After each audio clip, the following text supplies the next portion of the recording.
चलो रे चलो रे चलो चलो रे चलो रे चलो चलो जहाजपुर। एक सेठ जी जंगल में किसी काम से गए। वहाँ जाकर उन्होंने देखा कि एक महाराज का प्रवचन चल रहा है। प्रवचन सुनने बैठ गए। बाद में सभी लोग महाराज के पास जाकर छोटे छोटे नियम ले रहे थे। सेठ जी ने सोचा पता नहीं महाराज जी क्या बांट रहे हैं, चलो मैं भी ले लेता हूँ। महाराज के पास में सेठ जी पहुँच गए कुछ लेने के लालच से। महाराज ने कहा तुम भी कोई नियम ले लो। सेठ जी बोले नहीं महाराज, मेरे को तो मरने की भी फुर्सत नहीं है, मैं नियम का पालन कैसे कर पाऊंगा, मैं नहीं कर सकता। बोले अच्छा एक काम करो, 12 भावना पढ़ लिया करो, दुकान में मकान में जहाँ रहो वहाँ बैठ के पढ़ लिया करो। बोले ठीक है 12 भावना पढ़ लूँगा। बोले एक और ग्रंथ बहुत अच्छा है जैन धर्म का, उसका नाम है द्रव्य संग्रह। क्या नाम है? द्रव्य संग्रह। बोले द्रव्य संग्रह पढ़ लिया करो। ठीक है पढ़ लूँगा। अब सेठ जी गए, कुछ समय के बाद में लौट के आए। महाराज ने पूछा आपने पढ़ा जो मैंने कहा था? बोले पढ़ा। बोले अच्छा लगा? बोले बहुत अच्छा लगा। बोले क्या अच्छा लगा वो बताओ। बोले जो 12 भावना की जो ऊपर की 2 लाइनें हैं वो सबसे अच्छी लगी। बोले क्या लगी? बोले उसमें लिखा है राजा राणा छत्रपति हाथन के असवार और मरना सबको एक दिन अपनी अपनी बार। राजा मरेगा, राणा मरेगा, छत्रपति मरेगा, हाथी पर बैठने वाला मरेगा, घोड़े पर बैठने वाला मरेगा। उसमें ये कहीं नहीं लिखा कि गाड़ी में बैठने वाला मरेगा। इसलिए मुझे ये बहुत अच्छी लगी, है ना। बोले द्रव्य संग्रह पढ़ी? बोले बृहद द्रव्य संग्रह कर रहा हूँ। क्या कर रहा हूँ? बृहद द्रव्य संग्रह का मतलब, बृहद मतलब ज्यादा, द्रव्य यानी धन और संग्रह मानी इकट्ठा करना। बोले आपने तो द्रव्य संग्रह को कहा था, मैं बृहद द्रव्य संग्रह कर रहा हूँ। तो द्रव्य का मतलब क्या होता है? धन। अरे बोलिए ना, द्रव्य का क्या मतलब होता है? भाई आप दुनिया में रहते हो, जिस दुनिया में आप रह रहे तो वहां तो धन ही होगा। लेकिन जैन धर्म में क्या कहा है द्रव्य का मतलब? द्रव्य का मतलब कहा है गुण पर्याय व द्रव्यम। जिसमें गुण और पर्याय होते हैं उसे द्रव्य कहते हैं। अब आप कहोगे का क्या गुण क्या पर्याय, हमें कुछ समझ में नहीं आ रहा है। गुण, आप अग्नि को ले लो, अग्नि का क्या गुण है? ताप, उष्णता, पाचन, है ना, प्रकाशत्व। ये किसका गुण है? अग्नि का। तो गुण पर्याय व द्रव्यम, गुण समझ लिया। इसी तरह से फिर पर्याय, प्रति क्षण परिवर्तन, कभी कम हो गई कभी ज्यादा हो गई, प्रति क्षण परिवर्तन। सागर है, समुद्र है, समुद्र को द्रव्य मान लेते हैं और उसमें उठने वाली लहरें पर्याय है। एक लहर उठी, चल के आई आई आई आई आई और आकर के किनारे पर खत्म हो गई, फिर दूसरी आई खत्म हो गई, तीसरी आई खत्म हो गई। लहर के खत्म होने पर सागर खत्म नहीं हुआ है। लहर के खत्म होने पर सागर खत्म नहीं हुआ है। सागर सागर है, लेकिन सागर में लहरों के माध्यम से जो उठना और खत्म होना चल रहा है वो पर्याय है। क्या? गुण और पर्याय। गुण पर्याय व द्रव्यम। द्रव्य किसे कहते हैं? जिसमें गुण और पर्याय होती है उसे द्रव्य कहते हैं। बोले गुण और कैसा होता है, उसका लक्षण क्या है? बोले उत्पाद व ध्रुव युक्तम सत। अब इससे अच्छे से समझ में आ जाएगा। ये चर्चा तो मैं पहले कर चुकी, लेकिन फिर भी बता देती। उत्पाद व्यय ध्रुव, उत्पन्न होना, नष्ट होना और ध्रुवता बनी रहना, ये द्रव्य का मुख्य गुण है और इसके कारण ही ये संसार आज तक चल रहा है। इनमें से जैसे कि द्रव्यता है, यदि इसको खत्म कर दिया जाए तो उत्पाद व्यय किस में होगा? यदि सागर नहीं होगा तो लहरें किस में उठेंगी? यदि सागर नहीं होगा तो लहरें किस में उठेंगी? और लहरों के खत्म होने से सागर खत्म नहीं होता है। जैसे सोना है, आप लोग सोने पहने हुए हो ना, तो अभी जो सोना पहने मान लो चैन के रूप में है, मान लो अंगूठी के रूप में है, कड़े के रूप में है ना, ये सोना आपने ये अंगूठी बनवाई है, चैन आपने बनवाई है। जब आपने चैन बनवाई थी तो उसके पहला सोना किस रूप में था? डली के रूप में था। तो डली का तो हुआ विनाश और चैन का हुआ उत्पाद। सोना पहले भी था और सोना अभी भी है। तो ये हो गया ध्रुव, ध्रुवता। लोग कहते हैं संसार को भगवान ने बनाया है। ये दुनिया किसने बनाई है? अरे बोलिए ना, किसने बनाई दुनिया? बड़ा अच्छा भजन भी किसी ने बनाया है, ये दुनिया बनाना और बना के फिर चलाना बस उसी का काम है, बड़ा जबरदस्त उसका इंतजाम है। ये दुनिया किसने बनाई बताइए? आप लोगों को मालूम है कि नहीं मालूम?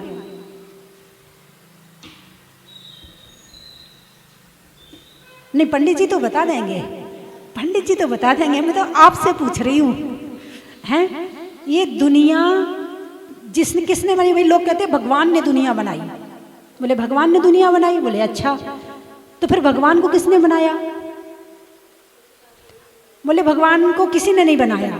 तो भगवान फिर दुनिया नहीं थी तो भगवान रहते कहाँ थे जब दुनिया नहीं थी? बोले भगवान जो है ना समुद्र के नीचे रहते थे। तो बोले जब समुद्र ही नहीं था दुनिया में तो नीचे कहाँ से हो जाएगा? हैं? कोई कहता है कि किसी भगवान का आंसू टपका तो धरती बन गई, कोई कहता है कुछ। लेकिन ये धरती जो है, ये संसार जो है 6 द्रव्यों से बना हुआ है। इसे ना कोई बनाता है और ना कोई मिटाता है। ये हमेशा से था, है और रहेगा। ये 6 द्रव्य जो भी मैंने बताया, गुण पर्याय वद द्रव्यम, उत्पाद व्यय ध्रुव युक्तम सत, इसमें उत्पाद व्यय होता रहता है और ध्रुवता बनी रहती है। अब जैसे कि मिट्टी है, मिट्टी खदान में है, खदान से मिट्टी निकाली और ला करके उसने घड़ा बना दिया उसका, ठीक है, ला करके घड़ा बना दिया। तो मिट्टी खान में थी तब भी थी, फिर मिट्टी का जो खान रूप जो आकार था उसका तो व्यय हो गया और घड़ा रूप उत्पाद हो गया। मिट्टी पहले भी थी, मिट्टी आज भी है।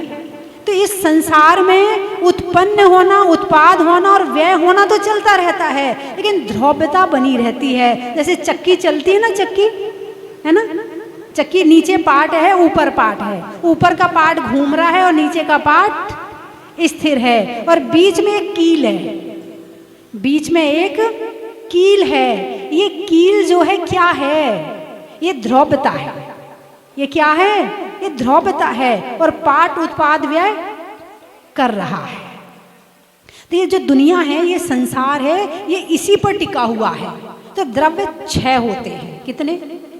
जीव, पुद्गल, धर्म, अधर्म, आकाश और काल। अब 6 ढाला में इन्हीं द्रव्यों की चर्चा आ रही है, इसलिए पहले आपको स्वरूप बता दूं, फिर लाइन बताऊंगी। आपको पहले लाइन सुना दूंगी तो आपको समझ में आने वाला नहीं है। तो द्रव्य कितने हैं? जीव, पुद्गल, धर्म, अधर्म, आकाश और काल। आप द्रव्य हैं कि नहीं? आप इन 6 द्रव्यों में आप द्रव्य हैं कि नहीं है? हाँ जी राजेंद्र जी, द्रव्य है, आप हैं या नहीं है? पहले तो ये बताओ। हैं। पहला द्रव्य कौन सा है? जीव। दूसरा पुद्गल है। तो जीव तो हम हैं ही और पुद्गल द्रव्य भी हम हैं ना, हम दोनों द्रव्य हो गए। ठीक है ना? फाइनल लॉक कर दो। हैं? अब द्रव्य के और गुण सुन लो कि कोई द्रव्य अपना मूल स्वभाव नहीं छोड़ता है, चाहे वो पुद्गल हो और चाहे वो जीव हो।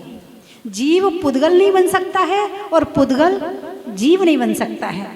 जो जीव का भव्यत्व, अभव्यत्व और जीवत्व, ये जो पारिणामिक भाव है जीवत्व, ये जीवत्व भाव अपना कभी नहीं छोड़ेगा। अनंत काल से जीव पुद्गल के साथ में रह रहा है। किसके साथ? पुद्गल के साथ। लेकिन जीव ने कभी पुद्गल नहीं हुआ और पुद्गल कभी जीव नहीं हुआ। ये द्रव्य का गुण है, वो अपना मूल स्वभाव नहीं छोड़ता है। इस शरीर में हम चाहे हजारों साल रह लें, लेकिन शरीर जीव नहीं बन सकता है और जीव शरीर नहीं बन सकता है। ये अलग अलग ही रहेंगे। इसमें भी नहीं लगाओ, इसमें ही लगाओ। ये अलग अलग थे, अलग अलग हैं और अलग अलग रहेंगे। ये द्रव्य का स्वभाव है। इसीलिए मैं जीव हूं, मैं पुद्गल नहीं हूं। मैं जीव हूं, मैं पुद्गल। जब आपसे कोई पूछे आप पुद्गल हो या जीव हो, तो आप क्या कहोगे? जीव हूं। क्या हूं? जीव हूं। अब मत कहना मैं पुद्गल भी हूं और जीव भी हूं। नहीं, ये तो हमें संग रहना पड़ रहा है। ये तो हमारे कर्मों के फल की मजबूरी है कि हमें इस शरीर के साथ में रहना पड़ रहा है। वरना तो मैं जब शुद्ध हो जाऊंगा तो सिद्धालय में पहुंच जाऊंगा और इस शरीर की मुझे कोई जरूरत ही नहीं पड़ेगी। तो जीव पुद्गल। द्रव्य का क्या स्वभाव बताया मैंने? पहले क्या स्वभाव बताया था? गुण पर्याय व द्रव्यम, जिसमें गुण और पर्याय होते हैं। यदि पर्याय ना हो तो परिवर्तन कैसे हो? आप कितने साल के हो? अम्मा जी आप कितने साल की हो? 90 साल के। अम्मा जी 90 साल की हैं। कितने साल की? ये 90 साल की हैं। ये किसने बताया? ये किसने बताया कि ये 90 साल की? समय ने बताया, है ना। अब समय भी दो प्रकार का, निश्चय और व्यवहार। व्यवहार काल में घड़ी, घंटा, वर्ष आदि होते हैं। तो जो ये परिवर्तन हो रहा है ना, ये पर्याय है। और जो पर्याय है उसने बताया कि ये 90 साल की हैं। आज बचपन में आपका रूप कैसा था, फिर बड़े हुए तो आपका रूप कैसा हुआ, फिर और बड़े हुए तो कैसा हुआ, बुढ़ापा आया तो कैसा हुआ शरीर में। ये जो परिवर्तन चल रहा है ना, ये ही पर्याय है। यदि पर्यायों को और अच्छे से समझना है तो आलाप पद्धति नाम की एक किताब है देवसेन आचार्य जी के द्वारा रचित। उसमें आपको पूरे अच्छी तरह से नयों का वर्णन पढ़ने के लिए मिल जाएगा। नित्य पर्याय, अनित्य पर्याय, अनेक तरह की पर्याय होती हैं, तो उनमें सारी पढ़ने को मिल जाएंगी आपको।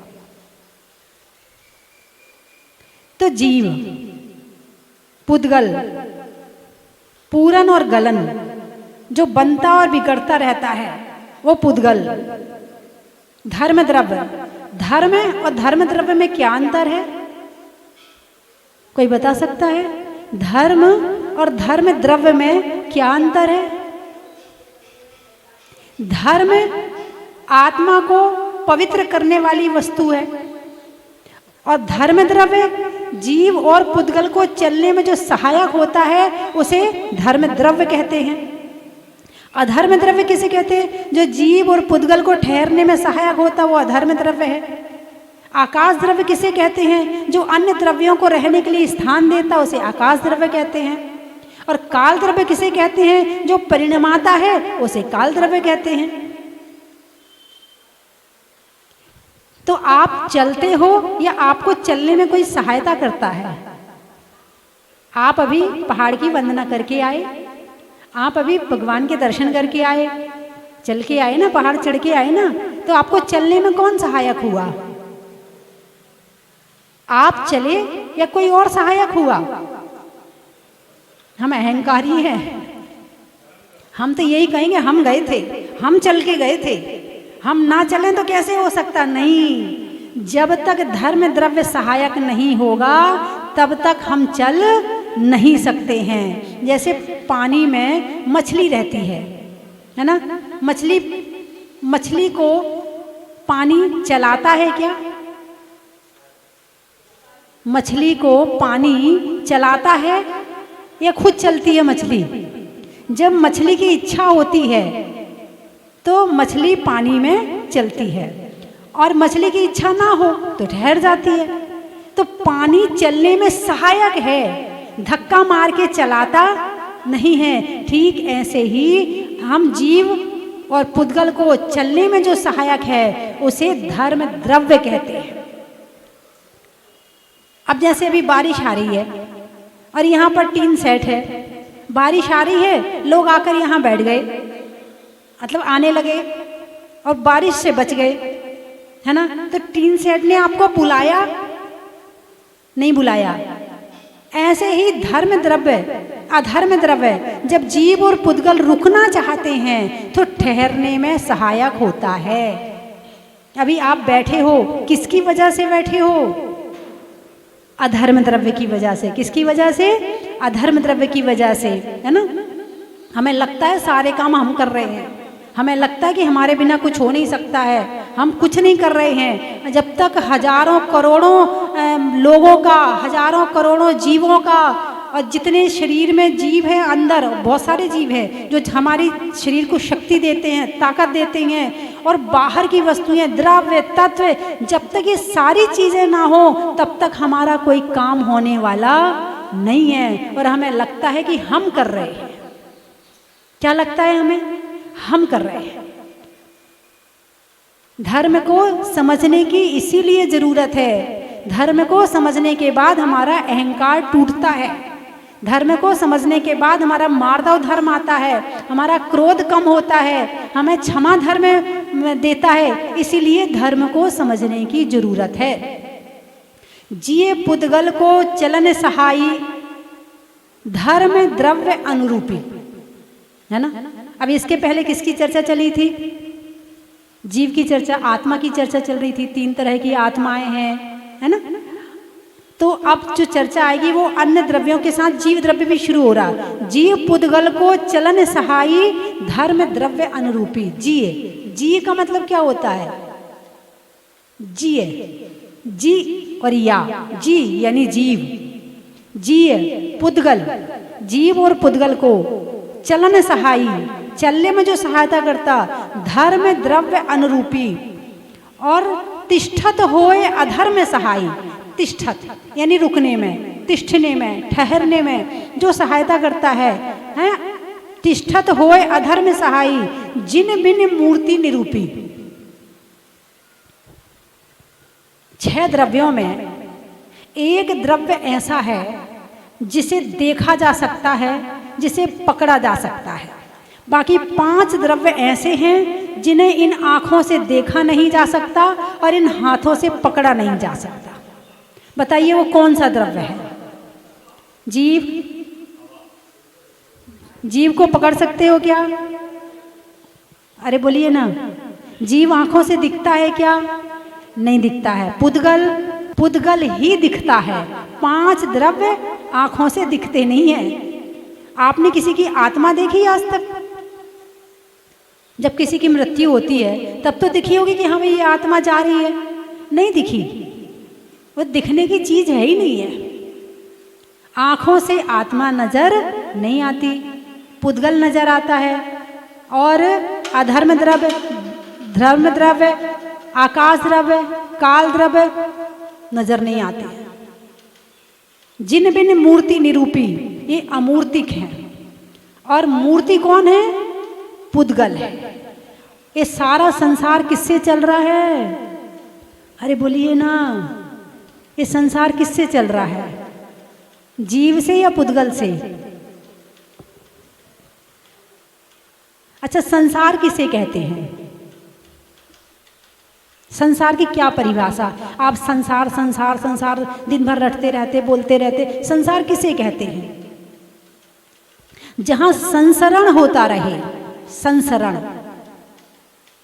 हलन चलन, आना जाना, गति, जहां संसरण होता रहे उसे संसार कहते हैं।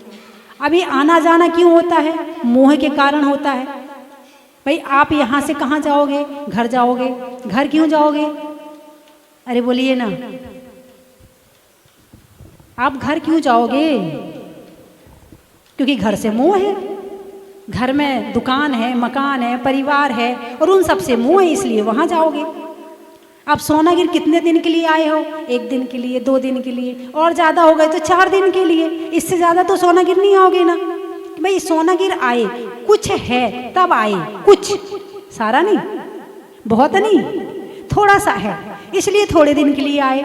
घर जाओगे ज्यादा दिन के लिए जाओगे, आपका स्थायी निवास है ना, तो घर जाओगे तो संसरण, ये आना जाना क्यों हो रहा है? किसी के उठने में जा रहा है, किसी के बैठने में जा रहा है, किसी की सगाई में जा रहा है, किसी की शादी में जा रहा है, किसी के जन्म में जा रहा है, किसी के परण में जा रहा है, किसी के मरण में जा रहा है। ये क्यों हो रहा है? मोह के कारण। किसके कारण? अब हमें तो नहीं जाना पड़ता है, हमें जाना पड़ता है क्या? चल भाई वो भक्त के यहाँ ऐसा हो गया है, चल बैठ के आ जाते हैं, चल वो भक्त के यहाँ बेटा हुआ है, चल देख के आ जाते हैं। जाना पड़ता है क्या? नहीं जाना पड़ता। क्यों नहीं जाना पड़ता? क्योंकि मोह छोड़ दिया। और जब मोह छूट गया तो आना जाना भी छूट गया। अब जो विहार होता है वो विहार या तो तीर्थ दर्शन के लिए होता है, या पंच कल्याणक के लिए होता है, या शहरों में भ्रमण के लिए होता है। अब जो विहार होता, जाते आते तो हम भी हैं, लेकिन हमारा आने जाने का उद्देश्य अलग है और आपके आने जाने का उद्देश्य अलग है। तो संसार किसे कहते हैं? जहाँ मोह है वहाँ संसार है, और जहाँ मोह नहीं है वहाँ संसार नहीं है। तो फिर इस दुनिया को क्या बोले? इस दुनिया को किस शब्द से संबोधन दें? विश्व। जहाँ 6 द्रव्यों का निवास होता है उसे विश्व कहते हैं। विश्व दृष्टा, विश्व ज्ञाता, आप लोग पढ़ते हैं ना सहस्र नाम में, भगवान के नामों में आता है विश्व दृष्टा, विश्व ज्ञाता। तो ये विश्व क्या है? ये विश्व यानी जहाँ 6 द्रव्यों का निवास होता है उसे कहते हैं विश्व। और वैसे भी आप अभी जो अपन धरती में विश्व शब्द का प्रयोग करते हैं तो उसको कहते हैं अमेरिका, जापान, जितने भी देश हैं, जब सबको मिला देते हैं तो उसे विश्व कहते हैं। और जैन धर्म में कहा है कि तीनों लोकों में जहाँ जहाँ द्रव्यों का निवास है, जहाँ 6 द्रव्यों का निवास है उसे कहते हैं विश्व।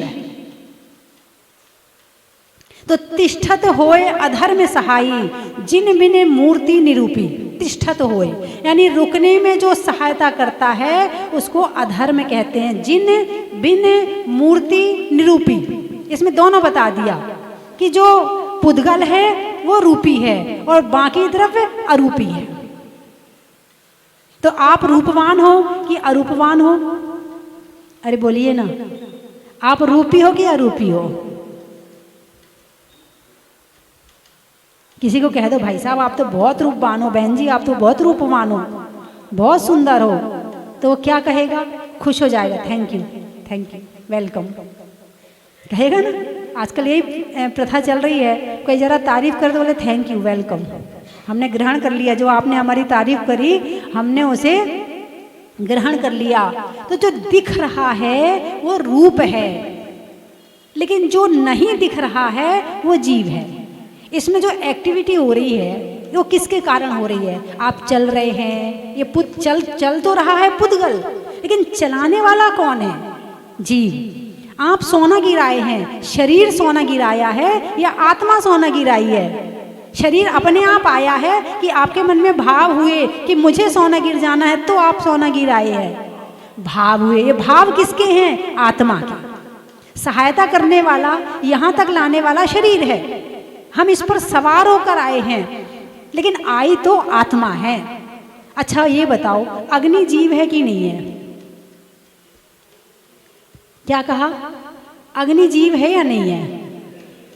हाँ या ना? कौन कौन मानता है कि अग्नि जीव है? हाथ उठाकर बताओ। अभी डाउट में हैं बहुत सारे लोग। हैं जीव है अग्नि? अच्छा, कैसे माना कि वो जीव है? हम मुझे प्रैक्टिकल करके बताओ, प्रैक्टिकल करो कि वो जीव है। और यदि अग्नि में पानी डाल दो तो बुझ जाएगी। अग्नि जीव है। यदि आप दीपक जलाओ, है ना, और दीपक जल रहा है, किस वजह से जल रहा है? यहाँ की ऑक्सीजन ले रहा है, श्वास ले रहा है। दीपक क्या कर रहा है? दीपक भी श्वास लेता है। यदि ऑक्सीजन ना मिले तो अग्नि जल नहीं सकती है। आप एक दीपक जलाओ और उस पर एक डब्बा ढक दो, कितनी देर जलेगी बता देना मुझे। जब तक हवा ना हो तब तक दीपक नहीं जल सकता। अच्छा ये बताओ, पेड़ जीव हैं कि नहीं है? पेड़ जीव है। अब ये जीव, इसका जो जीवन स्थिर होता है, चलता है, वो किस वजह से होता है? एक पेड़ को जीवन प्राप्त करने के लिए सबसे पहले क्या चाहिए? धरती। क्या चाहिए? धरती। धरती भी जीव है, ठीक है। अब उसमें बीज डाला, बीज डालने के बाद पानी चाहिए, पानी भी जीव है, ठीक है। अब अकेले पानी से नहीं होगा, अब हवा भी चाहिए। आपको पता है, सारे वैज्ञानिक कहते हैं कि वृक्ष जो है कार्बन डाइऑक्साइड लेते हैं और ऑक्सीजन छोड़ते हैं उनकी, वो लेकिन श्वास तो ले रहे ना। पेड़ भी श्वास लेते हैं, अग्नि भी श्वास लेती है, जल भी श्वास लेती, यानी एक इंद्रिय जीव भी है तो श्वास सभी ले रहे हैं। अब उस यदि किसी पेड़ को आप रोज गर्म पानी डालो, कौन सा पानी? गर्म पानी, मर जाएगा, जिएगा नहीं। क्यों नहीं जिएगा? क्योंकि जो गर्म पानी में है उसमें जो जीव है वो चला गया। गर्म पानी में जल का एक जो जीव है वो चला गया, अब वो जीव रहित हो गया। अब जीव रहित जल वृक्ष नहीं उगा सकता है। वृक्ष को उगाने के लिए जल चाहिए, जीव सहित जल चाहिए, सचित जल चाहिए, तब वृक्ष उगेगा। एक पेड़ आप अंदर लगाओ, एक पेड़ आप बाहर लगाओ, बाहर वाला पेड़ बढ़िया जल्दी हो जाएगा और अंदर वाला मुरझा जाए। चलिए मैं 3 चीजें बोलूंगी, आपको कहना है, बड़ा ही महत्व है। नहीं होने में अभव का, होने में भव्य का, और हमारे अपने जीव द्रव्य का, भगवान में सगुण का, और तुम्हारी रसोई में गुड़ का, और द्रव्य के गुण का, व्यापारियों में आय का, पंच परमेष्टि में उपाध्याय का, और परिवर्तन होने वाली पर्याय का, चंद्रमा में गुरुत्वाकर्षण का, भौतिकता में आकर्षण का, और भगवान के दर्शन का, हिंदी में मात्रा का, स्कूल में छात्रा का, और आज आपकी यहाँ की यात्रा का, चावल में चुनने का, बुनाई में बुनने का, और आपके बड़े शांति से सुनने का, पूछने में हाल का, गर्मी में रुमाल का, और पंडित जी के आने में भोपाल का, सुनने में ईयर का, छोड़ने में बियर का, और आने वालों में ग्वालियर का, घूमने के लिए बस का, 10 लक्षण में 10 का, और आने वालों में हाथ रस का, करने में भला का, करने में भला का, गाने में गला का, और आने वालों में बाम और कला का, और कहाँ से आए, त्रियंचों में बिल्ली का, डंडा में गिल्ली का, आने वालों में दिल्ली का, जयपुर, रिश्तों में ससुर का, देवों में असुर का, आने वालों में जयपुर का। बोलिए 24 भगवान की। पूज्य माता जी के कंठ में साक्षात सरस्वती विराजमान हैं, और पूज्य माता जी को वचन सिद्धि है, जो कह देती है वो सत्य होता है और उसका कार्य बनता है। ऐसी ये माता जी की विशेषता है। जहाजपुर तीर्थ आप सभी ने देखा होगा, दर्शन भी किए होंगे, क्या था वहाँ पर, लेकिन जैसे ही माता जी की वहाँ निगाह पड़ी, आज पूरे विश्व के पटल पर जो प्रमुख तीर्थ स्थान है हमारे, उनमें जहाजपुर का भी नाम आता है। अब पूज्य माता जी ने एक बीणा वर उठाया है। जिस स्थान पर आचार्य विमल सागर जी महाराज ने अध्ययन किया, आचार्य ज्ञान सागर जी, आचार्य श्री सन्मति सागर जी महाराज, पूज्य मुनि श्री चिन्मय सागर जी महाराज, पूज्य मुनि श्री प्रणाम सागर जी महाराज, ऐसे अनेकों विद्वान, अनेकों मुनिराज जिस धरती पर पढ़ करके जिन्होंने जैन धर्म की डंका बजाया है, उस स्थान का नाम है मुरैना संस्कृत महाविद्यालय।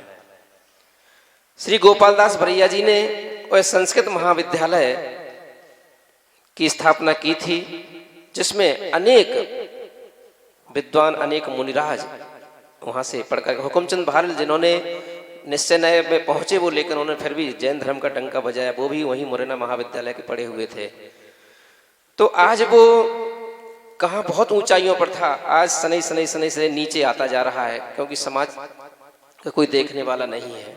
लेकिन उस स्थान को ऊपर उठाने के लिए आज बीणा पूज्य माता जी ने उस मुरैना महाविद्यालय में जैसा पहले का रूप था उससे भी बढ़कर के उस मुरैना विद्यालय का रूप है।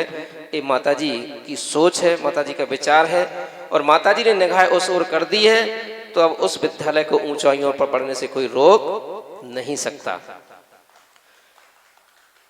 आज आधुनिक पूज्य माता जी का संकल्प है कि आधुनिक शिक्षा के साथ साथ उसमें धार्मिक शिक्षा दी जाए, धार्मिक संस्कार दिए जाएं। क्योंकि हम मंदिर तो बहुत बना लेते हैं, हजारों मूर्तियां भी विराजमान कर लेते हैं। इसमें अभी कहें तो अभी सब लोग बुक करा देंगे मूर्तियां तुरंत, इसमें कोई बुराई नहीं है, अच्छी बात है। जिन शासन इससे भी जयवंत होता है, लेकिन संस्कारों से हम विहीन हैं। यदि हमने अपने बच्चों में संस्कार नहीं दिए, ये तो अचेतन मूर्तियां हैं, लेकिन जो हमारे बच्चों में हम जो संस्कार देते हैं वो चेतन मूर्तियां कहलाती हैं। तो उस मुरैना संस्कृत महाविद्यालय में हमको चेतन मूर्तियां तैयार करना है, जैन धर्म का डंका बजाना है, उन बच्चों में संस्कार हमें जागृत करना है, उन बच्चों को हमें संस्कार देना है कि धार्मिक शिक्षा के साथ साथ लौकिक शिक्षा वो भी वहाँ पर ग्रहण करें। और मुरैना महाविद्यालय जैसी गोपाल दास बरैया जी की सोच थी, उनकी भावना थी, 1902 में वह मुरैना महाविद्यालय स्थापित हुआ था। 125 वर्ष जिसको होने जा रहे हैं। ऐसे विद्यालय को पुनः जीवित करना हम सभी का संकल्प है, हम सभी का कर्तव्य है, हम सभी का कार्य। नए नए विद्यालय बहुत खुल रहे हैं, लेकिन नए नए तीर्थ बन रहे, नए नए मंदिर बन रहे हैं। कहते हैं कि एक नया मंदिर, 1000 नए मंदिर बनवा लो, चाहे एक पुराने मंदिर का जीर्णोद्धार करा लो, बराबर पुण्य मिलता है। उसी प्रकार से एक साक्षात सरस्वती रूपी वो संस्था है, उस संस्था को जीवित कर लेना, उस संस्था को पुनः गतिमान कर देना, समझ लिए हजारों करोड़ों लाखों उपवास का फल हमें उसको मिलेगा। इसलिए पूज्य माता जी के चरणों में भी हम बंदामी करते हुए उनसे भी यही प्रार्थना करते हैं कि इस मुरैना विद्यालय की ओर अपनी दृष्टि बढ़ाएं। पूज्य माता जी जैसा निर्देश हमें देंगे, हमारे मुरैना विद्यालय जितने भी छात्र निकले, मैं भी वहीं से पढ़ा हुआ हूँ। ये चीज़ सोच भी नहीं सकते जिस हिसाब से जो बना है और जो है वो ये बस चमत्कार है, मुझे लगता है। इसलिए जब से ये मंदिर बना है और जब से इस मंदिर को देखते हैं बहुत चमत्कार लगता है जीवन के अंदर। माता जी का हमने अभी दर्शन नहीं किया है, इच्छा है हमारी भी सोना गिरजी में जाके हम दर्शन करेंगे। और जब माता जी के प्रवचन हम टीवी में सुनते हैं तो बहुत अच्छा लगता है, कभी उनके प्रवचन हम मिस नहीं करते। इतना अच्छा लगते हैं प्रवचन कि बहुत आनंद आ जाता है सुनते सुनते, और इतनी अच्छी बातें बताते हैं कि अपने मन को छू जाती है सारी बातें। हम पूरे परिवार से यहाँ पधारे हैं, कल से यहाँ आए हुए हैं। आज सुबह अभिषेक किया, शांति धारा करी। यहाँ रहकर हमें इतना आनंद आया, ऐसा वातावरण, ऐसी व्यवस्था, ऐसे सुंदर भव्य मंदिर, यानी दिल प्रफुल्लित हो गया। मैं बहुत ही माता जी के चरणों में वंदनामी कहूँगा कि उन्होंने समाज के लिए एक बहुत ही सुंदर, बहुत ही व्यवस्था, और माता जी का वात्सल्य मेरे को पर्सनली भी बहुत मिलता है। मैं जयपुर श्यामनगर से हूँ, वो उनका 3 दिन का प्रवास श्यामनगर में हुआ है, तो उनकी सेवा करने का मेरे को सौभाग्य प्राप्त हुआ था। जीवन में बहुत रहे हुए हैं, हम सब एक जगह यात्रा करने जाते हैं, सब एक साथ रहे और बहुत अच्छा हमारे साथ रहते थे। और इनका इतना अच्छा हुआ कि इन्होंने दीक्षा ली, वो इनके बहुत बहुत अनुमातना। दर्पणी बंधुओं, हमारे बीच में इस क्षेत्र के अनन्य भक्त श्री दर्पण जी, दीपक जी, स्वम जी, बिलाला बोहरा परिवार जयपुर से यहाँ बीच पधारे हैं, जो हर महीने यहाँ पे आते हैं। और आज बाबा के पावन दरबार पे आके इन्होंने संकल्प किया है कि हर महीने एक बस जयपुर से यहाँ पे भगवान के दर्शन के लिए भेजेंगे और एक बस महावीर जी की लेके जाएगी। जो भी जाना चाहें, भगवान के दर्शन करना चाहें, जयपुर वाले अभी तक जो लोग रह गए हैं और दर्शन नहीं कर पाए हैं, वो इनसे संपर्क कर सकते हैं। इनका मोबाइल नंबर है 900 11 22 111। इस नंबर पे आप संपर्क कर सकते हैं और हर महीने आप यहाँ पे दर्शन करने, जो लोग नहीं आए हैं वो पहले आप प्रायोरिटी लें और पहले यहाँ पे दर्शन करने आए। और हम पूरे सुखधाम परिवार की ओर से, माता जी के ओर से, तीर्थ कमेटी की ओर से आपका बहुत बहुत अभिनंदन, बहुत बहुत स्वागत करते हैं। एक स्मृति चिन्ह प्राप्त करें।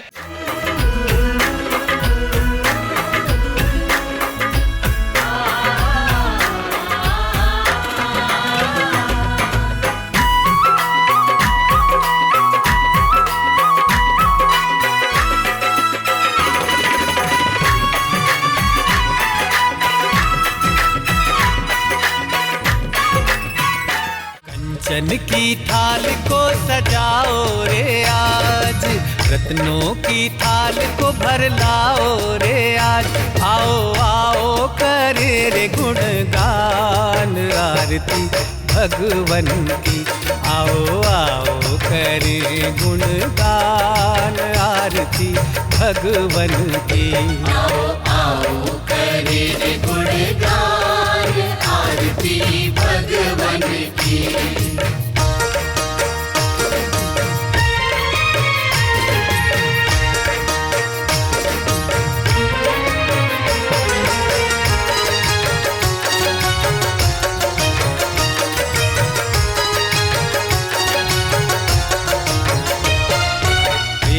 सुमित्र के राज दुलारे, माँ पद्मा जी के नैनों के तारे। पिता सुमित्र के राज दुलारे, माँ पद्मा जी के नैनों के तारे।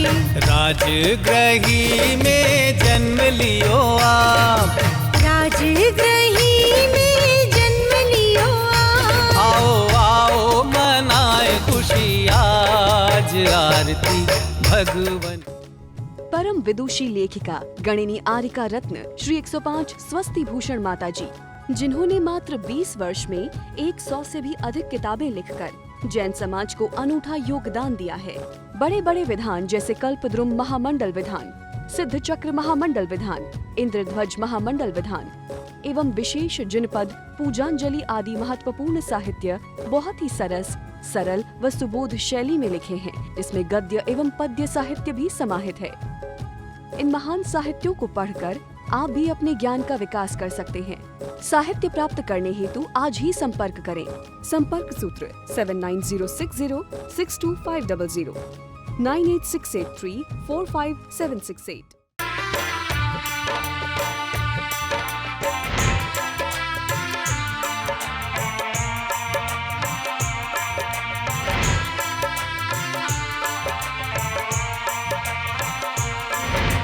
चलो रे चलो रे चलो चलो रे चलो रे चलो चलो जहाज